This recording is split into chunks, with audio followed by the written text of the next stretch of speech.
सुनील भैया जनता कहत है का कहते भैया कि अरे खेदा खेदा खेदा खेदा ओटा चोरवन के खेदा हो खेदा खेदा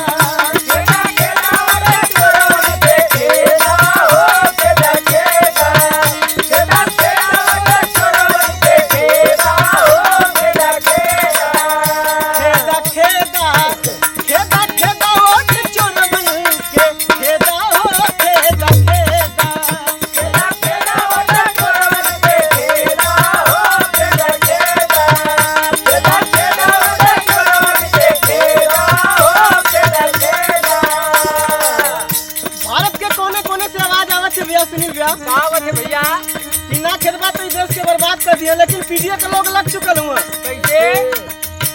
कुछ आज भगी है, कुछ काल भगी है, कुछ अब की